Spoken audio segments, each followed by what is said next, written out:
Hey lovelies, it's Victoria back with another spoiler-free movie reaction, and I'm joined once again by Jeffrey, and we are here to talk about Talk to Me.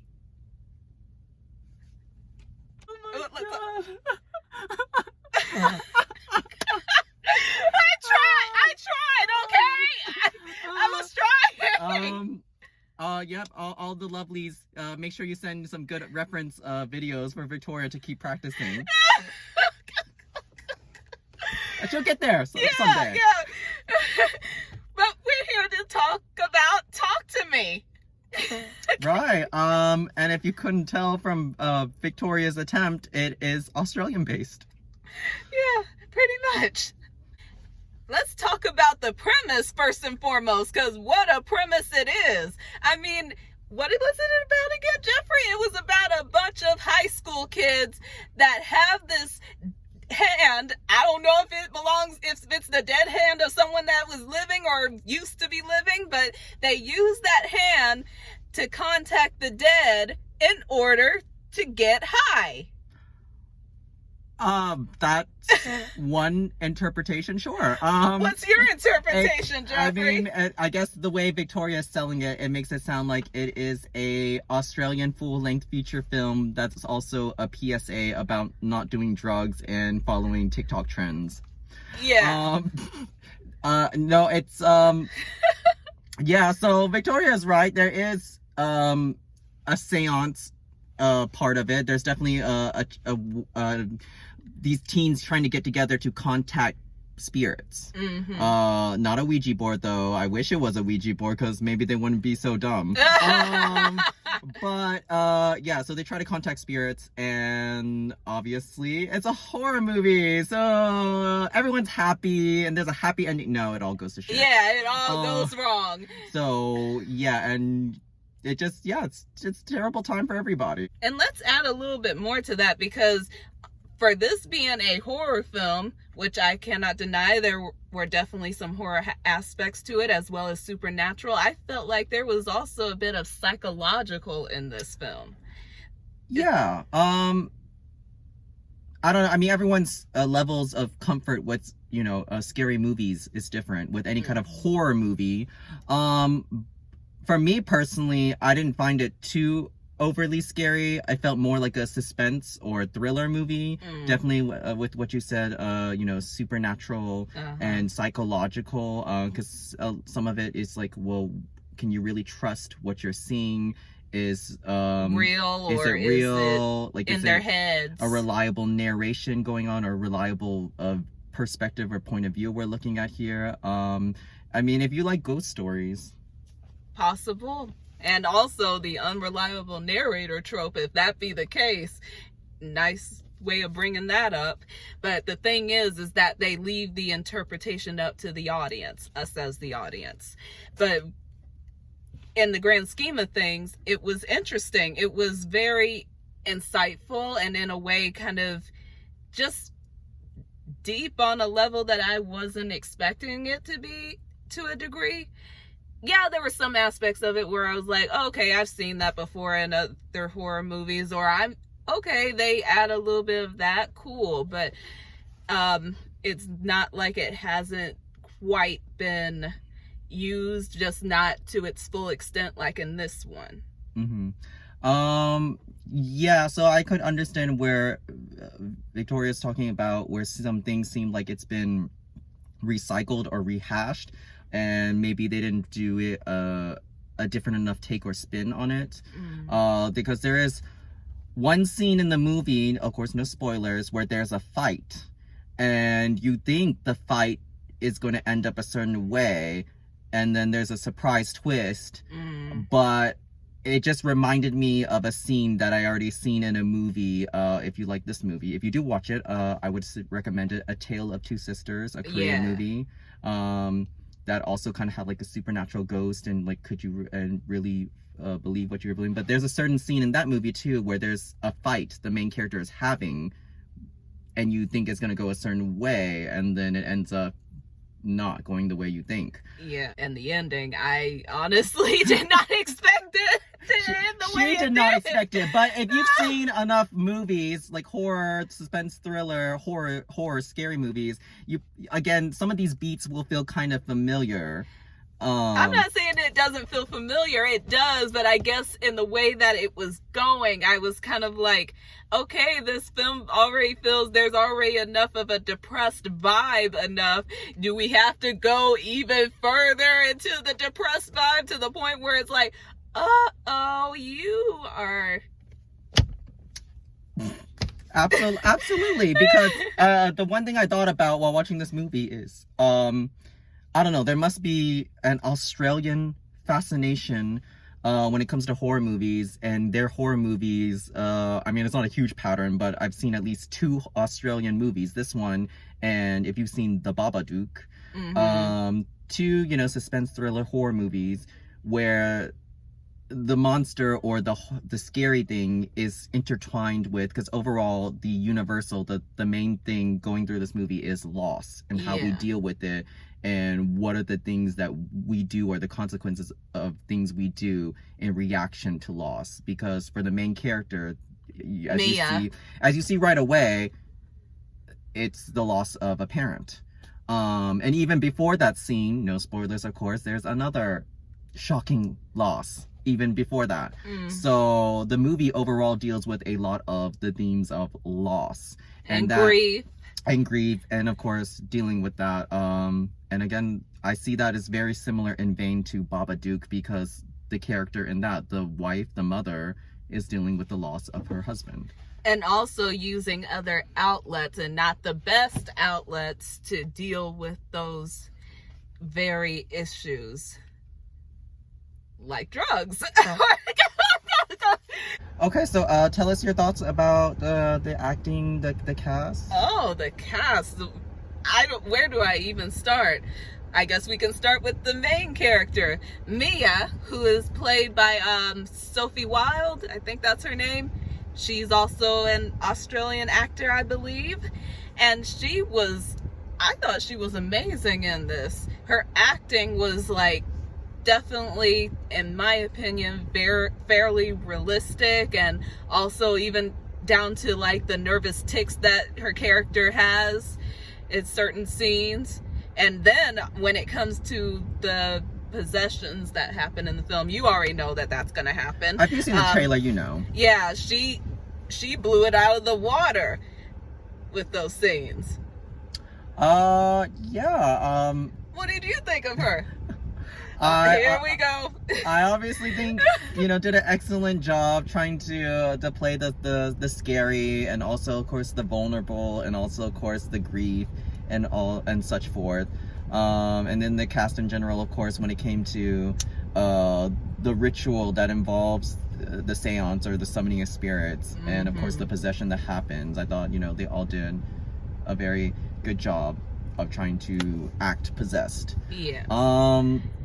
And then there's her best friend, Jade, who is played by Alexandra Jensen, I believe.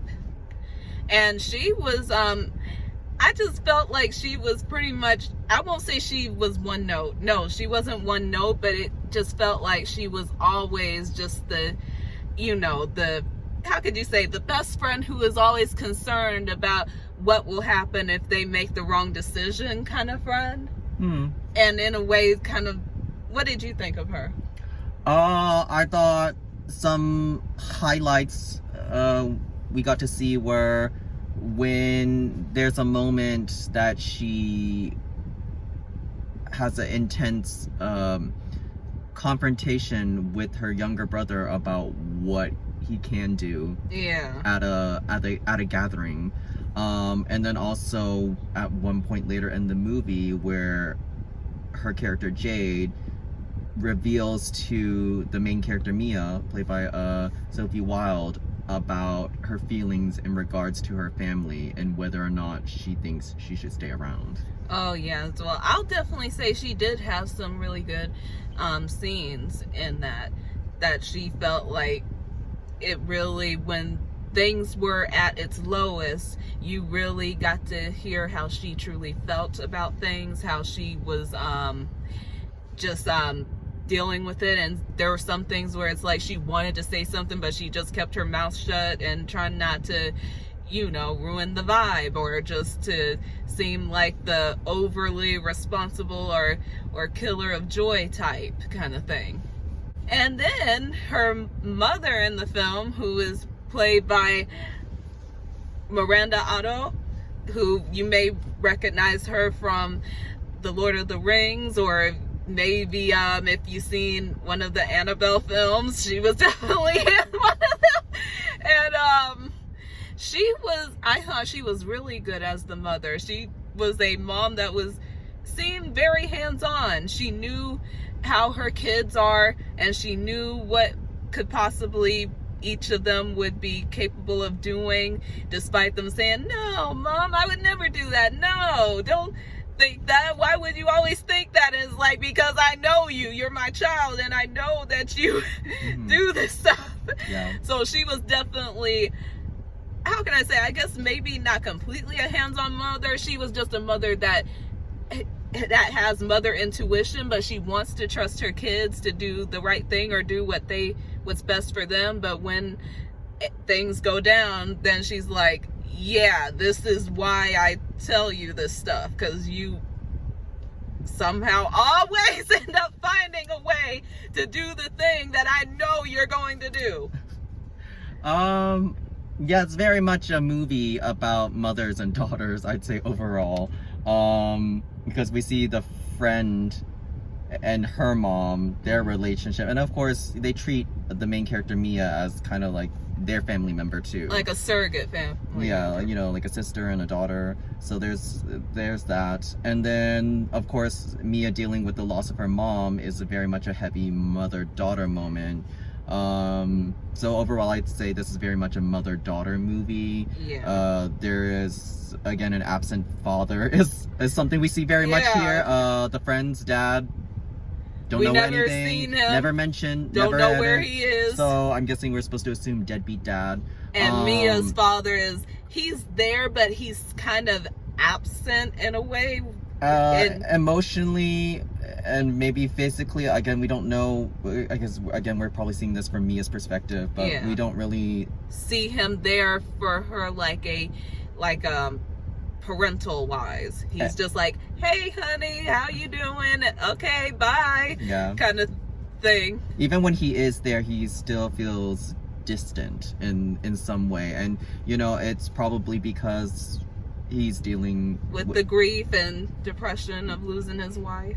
Because you'll see in the movie there's a pivotal part where involving the dad and the mom and a door, and that's all I'll say.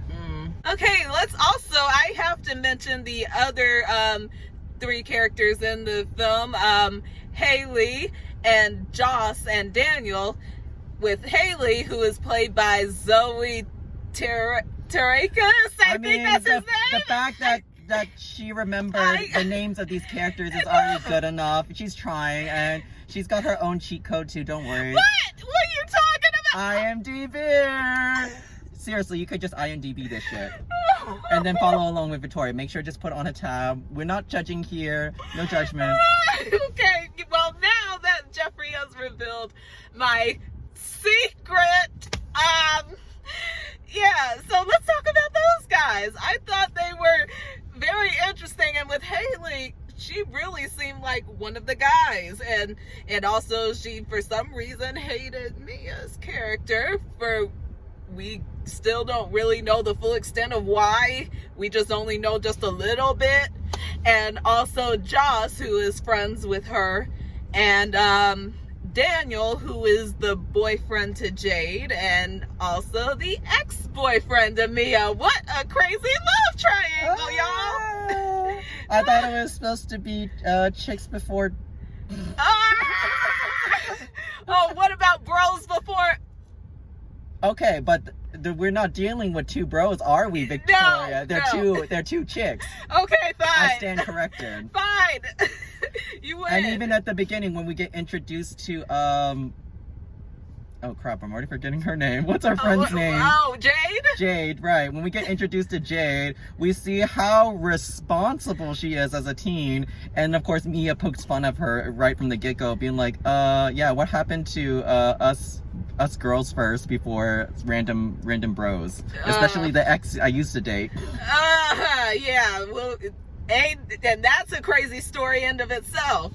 But I could feel for Jade. I could say that I related to her more so because I guess because my mom would always say, Tori, you're a goody two shoes. And it's like, it's not that I try to be, it's just who I am, okay? Wow, okay. So you heard it here today, folks. Victoria's own mom roasting her. So, okay, Victoria, I mean, we talked about it's like a scary movie. Mm-hmm. It might be scary for some people. Uh-huh. How scared were you? How scared was I? If I had to describe that in words, that would just make it tough. This is what I'll let y'all know how scared I was of this movie. I was. Okay, you'll definitely need to put in a headphone warning for that later. I was a little freaked. If that didn't give you a clue, the screaming. But because I felt like it was just, and it wasn't scared in like an all-out blood and gore. It was scary like, wow, this is hardcore. This is really bad. As you know. I mean, there was some violence, and then there was some good like makeup use. And there were points where a character was just knocking his head on something, and it was just like, oh my god, please stop it, you're gonna kill him. But again, very good stage makeup. On-screen makeup. They did a great job. And the acting. Some violence. If you're not into violence. You probably shouldn't watch this, especially because even just the first 5 minutes, the first opening scenes already start off with some. Just saying. And it happens like almost kind of like at points out of nowhere where you're like, wait, what? And then after that it's like, bam, and it's like, oh, okay, so this is how we're going in, okay. I mean, I'll give Victoria credit. She didn't scream at all, like out loud in the theater. So she's a lot better than she said she did. She didn't scream at all. Maybe she did like in her seat or something. I don't know. Maybe she was having like body reactions, but she didn't scream, and she didn't get like so overwhelmed in her chair like one of them possessed kids. So, but that ending. That was the thing that really affected her the most. And like I said, this is a spoiler-free movie reaction, but we'll try to describe it as best we can without giving any clues. Tell us about that, Victoria, because I'll be honest, the ending, it was good, but I was kind of underwhelmed by it a little bit. Like, it didn't really surprise me that much, and maybe because of, again, it's spoiler free, I would say this other movie, but it probably will give away the ending, so I won't. Okay. But just know that it's a very famous movie from like the late 90s, early 2000s. Yeah, that's gonna take them a while to guess that. So yeah. Way to go. But yeah, for me, I felt like the ending. Okay, I'm not gonna lie. I did expect something along the levels of what happens to happen, but I didn't think it would happen to specific people or characters in the film. I thought it was gonna be more like, okay, the one character has learned their lesson, but they had to lose something in turn for it. But then it was like it kind of flips it on its head. And so when I saw the ending, I was like, I mean, yes, we know that things happen and certain characters made their choices of their own volition, of their own free will, but at the same time, I'm like, really? That's where it headed for why? Okay, but I will say this movie, there's a good amount of foreshadowing in this movie. Yes. There's a lot of, even if it's not foreshadowing, recurring patterns. And don't you So- just love foreshadowing? When it's done effectively and well. Yes. Like, I don't know, a classic Hitchcock movie or something. Yeah, and not like in what was that animated film that I used to watch so much as a kid? The Swan Princess. There was a song in that movie where one of the characters was singing, and the lyrics were clear enough for you, if nothing more. She started out as such an ugly duckling, and then somehow became a swan. Yeah, obviously. How obvious can you get? I don't know. Maybe talk to La La Land, and the very first opening song basically tells you the plot line of the whole movie. Definitely. Even though I've never watched the movie, I'll be fair, but I mean, I'm just like, oh, when I saw people discuss, like, yeah, that sounds right. It's pretty much the whole plot in the first song. Yeah, but this movie is not those two. The foreshadowing was very effective, I agree. Would you say, Victoria, that this felt like a movie that could happen right now? Like this, because you do see the teenagers, you know, have their phones and yes. their, social media and trying to make some stuff viral. So does it seem like something that...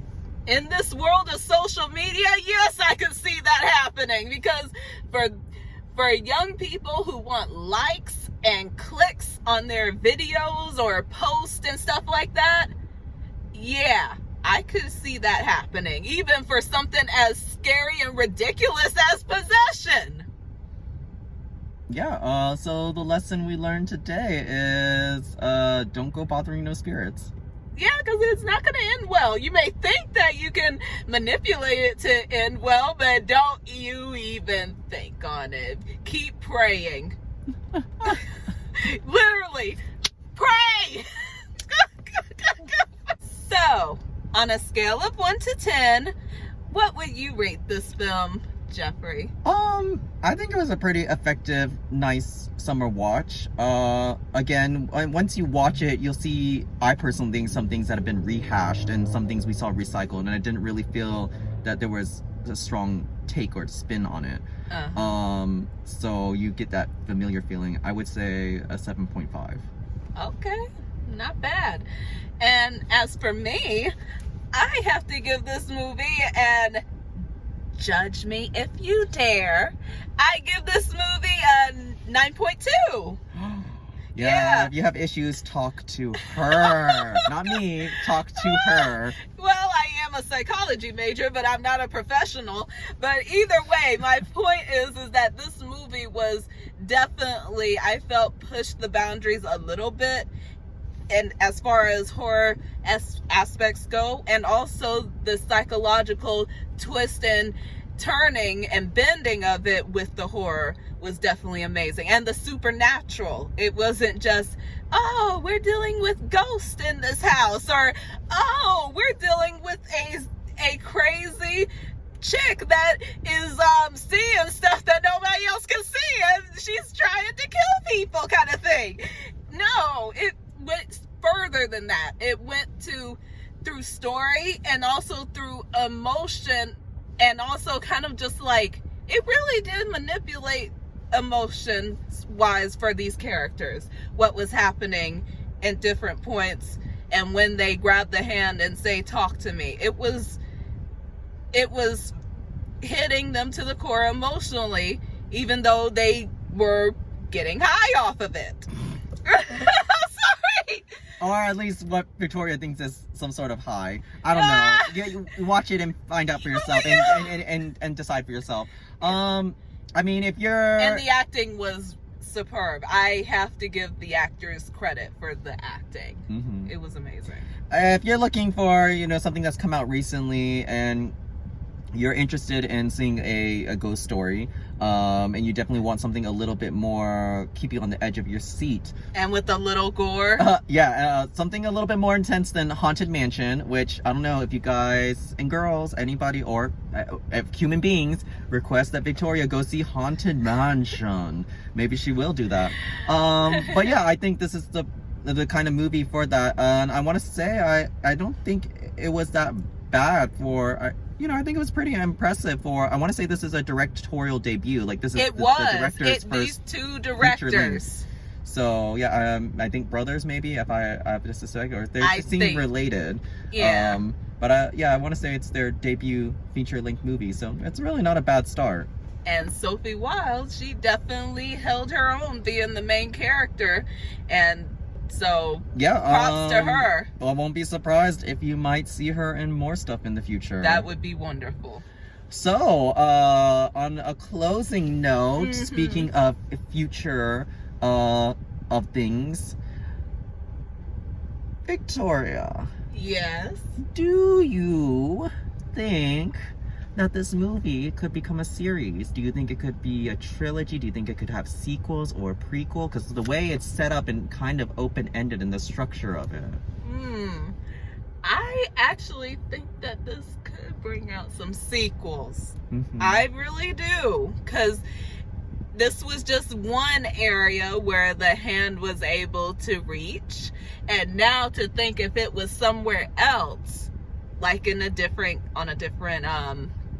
continent or different country or a different area than where it was in this movie, I could definitely see that. Yeah. And dealing with different other types of issues that one may go through, that they would turn to this hand to say, talk to me. Oh my gosh. I'm sorry. Oh, okay. I'm sorry. All right. But do you think it has enough strength to be a series, or do you think it's just better to be this standalone movie? I think it's good. It's good either way. I think it definitely works as a standalone film. But if there was a series, I would just have to say, as long as the whatever they add to the premise still helps, how can I say, embody what this film was able to embody. Because we've seen many times with horror films or horror trilogies where it's like, okay, that worked out the first time and the second time, but the third time it just fell flat. While others, they were able to still keep that essence and surpass the original, and sometimes even the trilogy, the third film, even worked out. Yeah. What do you think? To speak on something you said earlier, I think this movie does have a potential to have other entries, because the nature of the lore of the movie, the mythology of the movie, makes it seem. It kind of reminds me of.